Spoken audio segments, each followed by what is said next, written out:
Sir ఈ మధ్య ఎక్కువగా కనిపిస్తున్న ప్రాబ్లం వచ్చేసి ఓసిడి.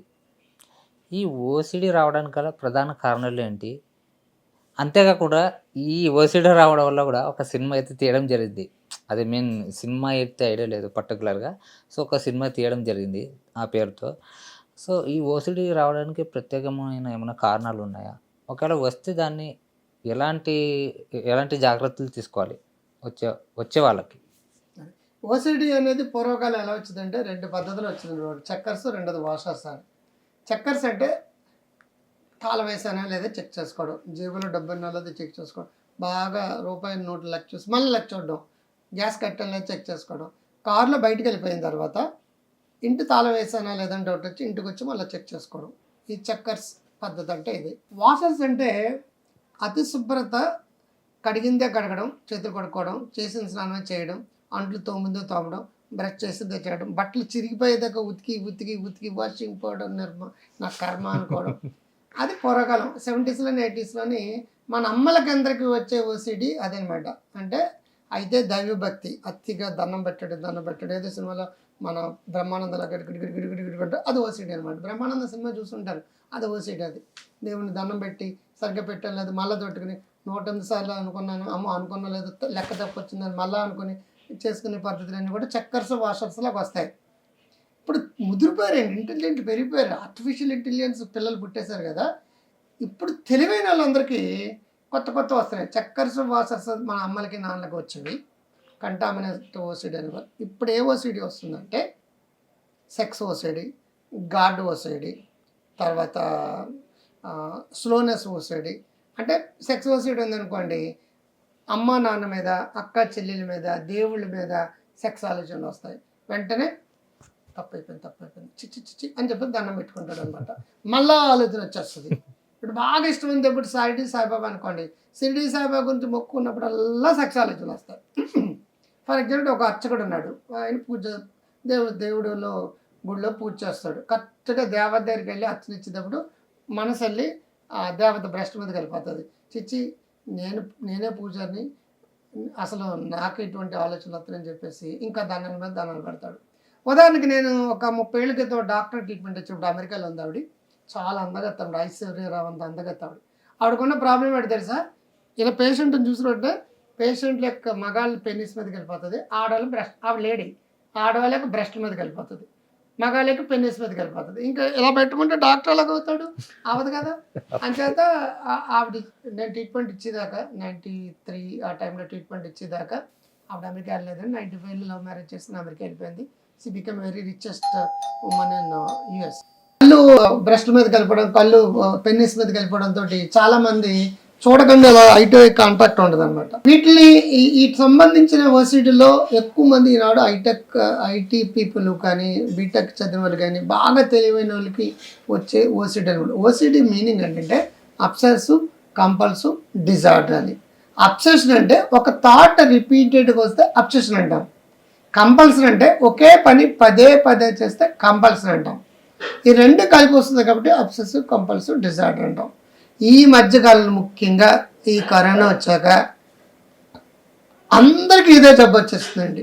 అందరూ సెల్ ఫోన్లో కూర్చోవడం, నాకు ఓసిడి ఉంది, నాకు కరోనా వచ్చేసిందేమో, కరోనా వచ్చింది అని ఆలోచించి మాటిమాటిగా గూగుల్లో సెర్చ్ చేస్తాడు. దాన్ని గూగులింగ్ ఓసిడి అంటారు. అనుకుంది ఈ జబ్బులు లేవండి. వీడే డాక్టర్ అయిపోతాడండి, గూగుల్ డాక్టర్ అంటారు అనమాట. వీడే బయోకెమిస్ట్ అనమాట. వాడి జబ్బు వాడే నిర్ణయించేసుకుని మాటిమాటికి గూగులింగ్ చేసి వాడికి వెంట్రుకు ఓన్లీ ఊడిపోతుంది అంతే, వాడు క్యాన్సర్ అనుకునేటట్టుగా ఆ ఓసిడి లాక్కుపోతుంది అనమాట. సో కొన్ని సినిమాల్లో మనకు చూపించు ఉంటారు, ఎక్కువ దండం పెట్టడం, అది గాడ్ ఓసిడిలో ఎక్కువ ప్రేయింగ్ చేస్తుంటారు. ఇంకో సినిమాలో సర్వానంద్ మాటిమాటికి స్ప్రే చేయడాలు, క్లీన్ చేయడాలు, మరొకటి చేస్తుంటాడు. అది కంటామినేషన్ ఓసిడి అంటారు దానిపైన. ఇదేది సంధానం కాకుండా చిన్నపిల్లలు కూడా ఓసిడి ఉంటుంది, ఉన్నట్టు తెలియదండి. మనం వెళ్తుంటే బస్సు నెంబర్ లెక్క చూడడం, లేదంటే ఎవరెవరు వెళ్తున్నారో లెక్క చేసుకోవడం, మెట్లు ఎక్కుతున్నప్పుడు నేను 1వ మెట్టు 3వ మెట్టు కాకుండా 13వ మెట్టు టచ్ చేయకుండా వెళ్ళాలనుకుంటాడు అనమాట. ఏదో 13 సెంటిమెంట్ ఉండిపోయింది అడిగి, ఆ కరెక్ట్గా 13 వచ్చి గెంగేసి వెళ్తాడు వాడు. మన పిల్లలు ఆడుకుంటారు అనుకుంటారు, కాదంటే ఆల్రెడీ వాడికి ఓసిడి వచ్చేసింది. ఈ ఓసిడి వచ్చినట్టు కొన్ని నెంబర్లు అంటే అపశకునంగా ఫీల్ అవుతారు. 5 నంబరు, 9 నంబరు, 7 నంబరు. అలాగే మంగళవారం, శుక్రవారం డబ్బులు ఇవ్వకూడదు అంటారు. తీసుకొచ్చేటువంటి వాళ్ళు పర్లేదు. సెంటిమెంటల్లో ఓసిడీలో ఒక రకం అనమాట. ఈ ఓసిడీ అనేది బుర్ర తినేస్తుందండి. ఇదేం ప్రమాదకరమైన జబ్బు కాదు. చాలా కాలం లాంగ్ టర్మ్ అటు మందులు కావచ్చు, లేకపోతే సైకోథెరపీ, బిహేథెరపీ చేసుకోవాలి. ఇదేవి ప్రమాదకరం కాదండి. వాడు మనశ్శాంతి పూర్తిగా పోగొట్టుకుని చుట్టుపక్కల ఉన్న కుటుంబ సభ్యుల యొక్క మనశ్శాంతి కూడా పోగొట్టే ఏకైక జబ్బు అంటే ఇదే. విపరీతంగా దొలిసి దొలిసి దొలిసి దొలిసి దొలిసి ఇది పెద్ద ఓసిడీకే అండి. ఓసిడీకే కాదు ఇది. ఎంత బుర్ర తినేస్తుంది అంటే అంత బుర్ర తినేస్తుంది అనమాట. ఇంకా వచ్చిన వాళ్ళు ఇచ్చిన పది వద్దంటే వచ్చేస్తుంది, వద్దంటే వచ్చేస్తుంది. ఉదాహరణకి నిన్న ఒంగోలు, నెల్లూరు నుంచి ఒక పేషెంట్ కాల్ చేసింది. మనసులో బూతులు వచ్చేస్తుంటాయి. నా బూతులు నేను చెప్పింది ఎవరికైనా తెలిసిపోతుంది అనమాట. నోటంటే బూతులు వచ్చేస్తాయి, మనసులోనే బూతులు వస్తాయి. కానీ ఆ బూతులు వాళ్ళకన్నా తెలిసిపోతాయేమో తెలిసిపోతాయేమో తెలిసిపోతాయేమో తెలిసిపోతాము. నిన్న కరీంనగర్ నుంచి ఒక పేషెంట్ కాల్ చేసింది. ఆవిడ ఏంటో తెలుసా మీకు, ఒక లారీ వెళ్తుంది. లారీలో బోళ్ళ రాడ్లు ఉంటాయి, ఇనుప రాడ్లు. ఆ రాడ్డు నేనైనా మింగేస్తాలా? ఒక కోడిగుడ్డు, ఒక బిస్కెట్ వాళ్ళ బెగ్గలో రాడ్ అనేది వెళ్తూ ఉంటుంది, ఒక టన్ను ఉంటుంది. అది నేను మింగేస్తానా? ఇలాగ డిఫరెంట్ వెరైటీస్ ఓసిడీలు పెరిగినాయి. పూర్వకాలం 2 ఓసిడీలు, వాసర్స్ అండ్ చెక్కర్స్. ఇప్పుడు కంటామినేషన్ ఓసిడీ లాంటివి ఉండి, ఇప్పుడు అలా కాదండి. వైడ్ వెరైటీ, సుమారు 10-12 రకాల ఓసిడీలు వచ్చినాయి. అందరికంటే ఇంపార్టెంట్ అంటే బీటెక్ అబ్బాయిలు, ఎంటెక్లో రీసెర్చ్ స్లోనెస్ ఓసిడీ అనమాట. అలా ఉంటారు, చదివిందే చదివి చదివిందే చదివి చదివిందే చదివి చదివిందే చదివి వీళ్ళు చూస్తే మనకి చెక్కిపోతుంటుంది. అది కూడా ఓసిడీ. స్లోనెస్ ఓసిడీ ఉన్నట్టు అది ఎవ్వరు ఓసిడీ అనుకోరండి. సో ఈ మధ్య ప్రతి ఒక్కరూ, చిన్నపిల్లల దగ్గర నుంచి ముసలాళ్ళ వరకు, లేడీస్ దగ్గర నుంచి జెంట్స్ వరకు ఈ జబ్బు బాధ్యతలు. ఎంత తెలివైన వాళ్ళు అయితే ఈ మధ్యకాలంలో ఓసిడీ అంత ఫ్రీగా వస్తుంది అనమాట. 1+1 ఆఫర్ అనమాట. ఒక బీటెక్ డిగ్రీ, సాఫ్ట్వేర్ ఉద్యోగం, దానికి బోనస్గా ఓసిడీ వస్తుంది. కాబట్టి స్ట్రెస్ని మేనేజ్ చేసుకోండి, యాంగ్జైటీని మేనేజ్ చేసుకోండి. పొరపాటున ఈ భూత ఆలోచన, దేవుడి మీద ఆలోచన. ఇంకొకటి చాలా తెలివైనటండి, శివుడికి పార్వతి ఎద్ది పిల్లలు అవ్వాలి, లక్ష్మీదేవి ఎద్ది కాకూడదు. విష్ణుమూర్తికి లక్ష్మీదేవి పిల్లవాలి, పార్వతి ఎద్ది చేసి. ఇది కూడా ఓసిడీలో రకాలండి. ఎప్పుడు కూడా వాళ్ళు చూసినప్పుడల్లా వాళ్ళకి ఏమవుతుంది, మనసంతా భూత ఆలోచనలు. బూతు బూతు బూతు అంటాడు ఏదో బ్రహ్మానందంలో, అదే ఆలోచనలు వస్తాయి. ఎవరికైనా చెప్పుకుంటారా? అరే బూతుని ఎవరు చెప్పుకుంటారండి, భక్తిని అయితే చెప్పుకుంటారు. కానీ భక్తి కూడా వసూడే మాటికి దండం పెట్టడం, ఇది గొప్పగా ఫీల్ అవుతారు. భక్తి బూత్ ఏమంటే తనలో కుమిలిపోతారు. కాబట్టి బతుకు మొదలష్ట వరకు నేను పాపనైపోయాను.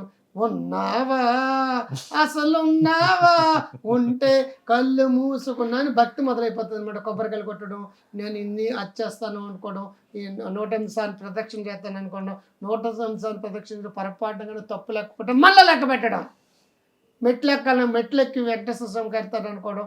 ఇలా రకరకాల దేవుడి భక్తి పెరిగిపోతుంది. భక్తి కాదండి, జబ్బు అండి అది. భక్తి అంటే 5 నిమిషాలు దండం పెట్టుకుంటే అయిపోయింది. ఇది 5 నిమిషాలు చాలదు కదా వీడికి. సో ఇది బట్టి ముదనష్టపు ఆలోచనలు కానీ, చెల్లెల మీద, అక్కల మీద, అమ్మమ్మల మీద, దేవత మీద వచ్చే సెక్స్ ఆలోచనలు, ఇది జబ్బు. కానీ మీరు తప్పు అడగండి. యూర్ ఏ జెంట్ల్మ్యాన్. మీరు ఎటువంటివాడండి, సూపర్. మీరు మీ అంత మంచోళ్ళు మరొకటి లేరండి. ప్రధానమంత్రి, ముఖ్యమంత్రులు కూడా మీరు ఏదో పెద్ద జబ్బు అన్నట్టు ఫీల్ అవ్వకండి. మీరేం పాపిస్ట్ కాదు. చాలామంది నేను పాపిని, ఐఎమ్ గిల్టీ అనుకుంటారు. క్రిస్టియానిటీలో అయితే మరీ దారుణం. రిలీజియస్ బిలీఫ్ ఓసిడీలు వచ్చేస్తుంటే వాళ్ళకి తప్పు చేసాను. మీరు ఏమి తప్పు చేయలేదండి, బ్రెయిన్ తప్పు చేసింది. దానికి జాగ్రత్త, ప్రోగ్రెస్, రిలాక్సేషన్ పొద్దున్న సాయంకాలం గంట ప్రాక్టీస్ చేయాలి. నెంబర్ 1. నెంబర్ 2, ఆలోచనలు ఎక్కువైనప్పుడు థాట్ స్టాపింగ్ అని ప్రాక్టీస్ చేయాలండి. Number 3, desensitisation, systematic desensitisation therapy. దేనికి ఎక్కువ సున్నితంగా ఉన్నావో ఆ సున్నితత్వాన్ని తగ్గించే ట్రీట్మెంట్ అది ఇచ్చుకోవాలి. నెంబర్ 4, దేనికి మీరు ఎక్కువ భయపడుతున్నారు, టెన్షన్ పడుతున్నారు, ఆలోచిస్తుంది, దానికి ఎక్స్పోజ్ అవ్వాలి. ఎక్స్పోజర్ థెరపీ అంటాం. నెంబర్ 5 ఏంటంటే, మీకు ఏ ఆలోచన వచ్చారో సరే పట్టించుకోవద్దు. వచ్చేవి వస్తూ ఉంటాయి. మన కారు మీద వెళ్తున్నాం అనుకోండి, లారీలు వస్తాయి, బస్సులు వస్తాయి, మరొకటి వస్తాయి. అదేంటో అది వచ్చేస్తుంది బస్సు అంటామా, అనం కదండి, పక్క నుంచి పోతాం. ఈ జబ్బు కూడా అంతే. మీ డబ్బులు వేస్ట్ చేసుకోకండి, ప్రశాంతంగా ఉండండి. యూట్యూబ్లో బోల్డ్ వీడియోలు పెడతాం, జాకబ్సన్ అలా చేసుకోవచ్చు, థాట్ స్టాపింగ్ అలా, అవన్నీ ప్రాక్టీస్ చేసుకోండి. మీరు మంచి సైకాట్రిస్ట్ దగ్గర మందులు వాడుకుంటూ సైకోథెరపీ, బిహేవియర్ థెరపీ, కౌన్సిలింగ్ తీసుకుంటే, ఓసిడి ఉన్న వాళ్ళు ఓసిడిని డబ్బు ఓసిడిగా మార్చుకున్నారు అనుకోండి, మీరు రిలయన్స్ అంబానీ అయిపోతారు అనమాట. డబ్బు డబ్బు డబ్బు డబ్బు అని మనసులో తింటూనే ఉంటుంది. అంచేత అనవసరమైన ఆలోచనలు మానేసి చదువు ఓసిడియో, కెరీర్ ఓసిడియో, డబ్బు ఓసిడిగా మార్చుకున్నారు అనుకోండి, ఈ జబ్బును ఆ జబ్బుగా మార్చుకోవచ్చు. డబ్బు అయిపోతుంది. మీరు ఒక జీరో హీరో అయిపోతారు. మీరు నా దగ్గర BMW మీద, బెంజ్ కార్ మీద వస్తారు. నేను గ్యారంటీ. మీరందరూ ఆరోగ్యంగా, ఆనందంగా, సంతోషంగా ఉండాలని కోరుకుంటూ మీ డాక్టర్ కాంత్ గారు. నమస్తే.